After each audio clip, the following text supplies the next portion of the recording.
Today we're going to be talking about two brothers, Cain and Abel.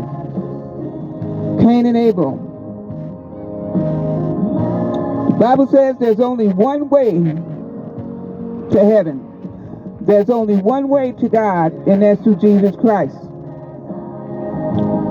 And there's only two ways in the Bible that God speaks of. One is the way of Cain, and the other is in the way of Abel.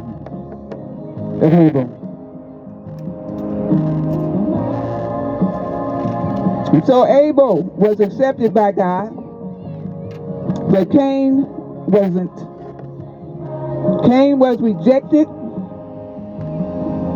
and so there's the way of Abel, and there's the way of Cain. So we see that today. Today I'm going to share about the two brothers again. One first mentioned in the scriptures, the two brothers that were ever mentioned in the scriptures, Cain and Abel. Cain and Abel. After God had created Adam and Eve, and Adam and Eve had their first children, Cain and Abel. You find brothers all through the Bible. You find Moses and Aaron, they were brothers. You find Esau and Jacob, they were brothers. You find James and John. You find Peter and Andrew and Joseph and his brothers. And so in the 4th chapter of Genesis, we see the first children born, Cain and Abel. They were the first farmers. They had the first services for God. And they had the first argument, and they had the first violence, Cain and Abel. And so which was done against his own brother. His own brother. And so Cain killed his brother Abel. Why? Because of envy. Why? Because of jealousy. Why? Because he just didn't like him. Just didn't like him. His own brother. Adam and Eve were happy about, later on, they were happy about their kids. Eve said, I got a man from God. I got a man from God. So Adam and Eve had just came through the unhappy experience in the Garden of Eden. They had got put out the Garden of Eden. And I'm sure they repented of their sins. And they had rebelled in the garden and where they lived. And where they had never been a war in the Garden of Eden. They had never been an army, no police, and nothing in the Garden of Eden. There was no jail cells in the Garden of Eden. There was no parole officers in the Garden of Eden. There was no suffering. There was no poverty. What a beautiful world to live in. Cain and Abel. And so they rebelled against God. Cain. You see, when Adam and Eve messed up in the garden, God drove them out. He drove them out. And what happened? And so they wouldn't touch that tree of life. That tree that was in the middle of the Garden of Eden. And so if they would have had eaten that tree, somebody might say, well, what if they would have eaten that tree of life in their eternal separating state and condition? They would have lived in their sins eternally, permanently. And so God drew them out of that garden. He drew them out of that eternal life. He drew them out of heaven. The whole crew. Just go. And so in that sense, death would have been a blessing. Their life would have been messed up forever and ever. But getting back to Cain and Abel, God drove them out so they couldn't live eternally separated from God. Eternally separated from God in a messed up condition. Just like today. Just like today.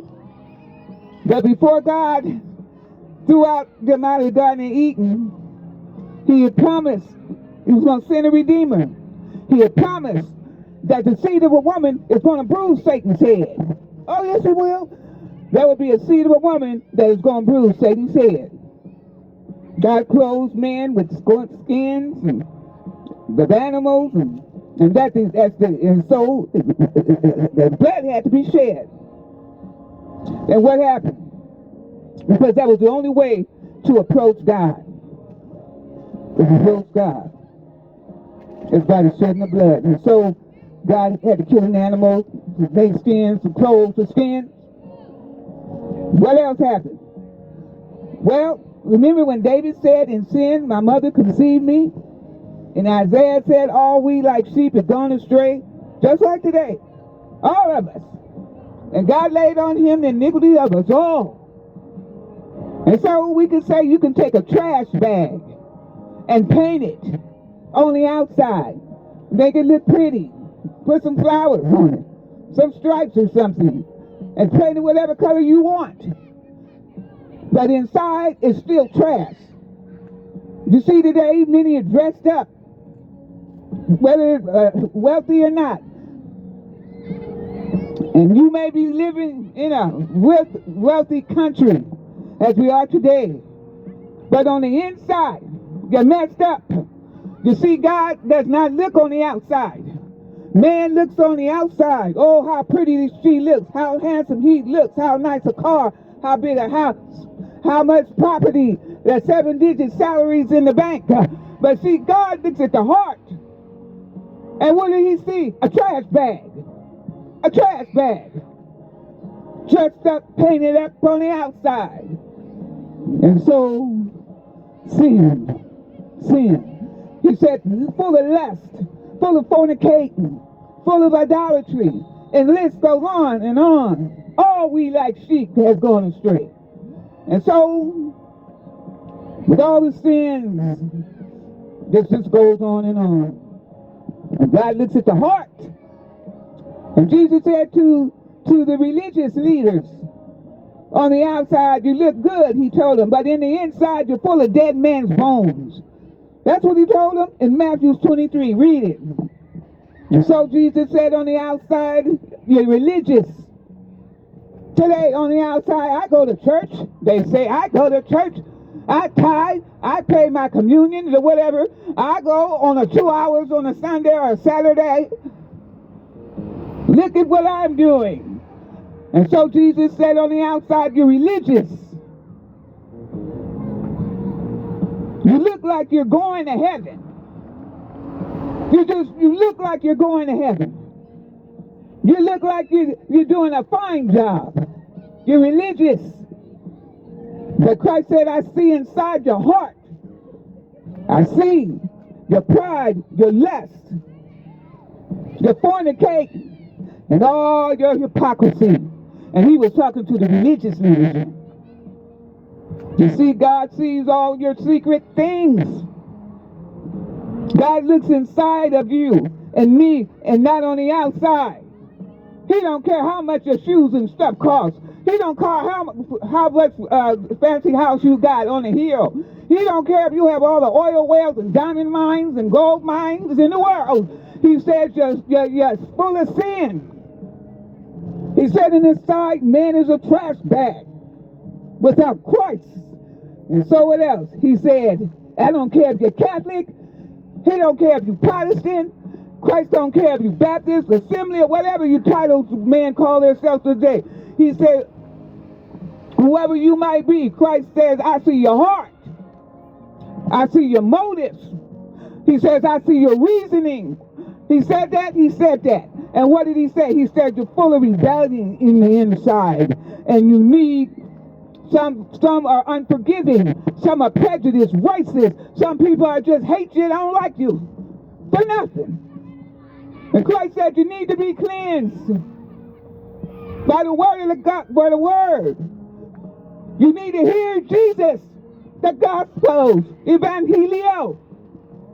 You need to pay attention. Jesus said it's only one way Jesus said it's only one way. You're going to be saved. John 15:3. When Cain was born, Adam and Eve were so happy. We got a man from God. In Genesis 4:1, she may have thought the sin in the garden had been all forgotten. Oh, that God forgot all about the sin in the garden.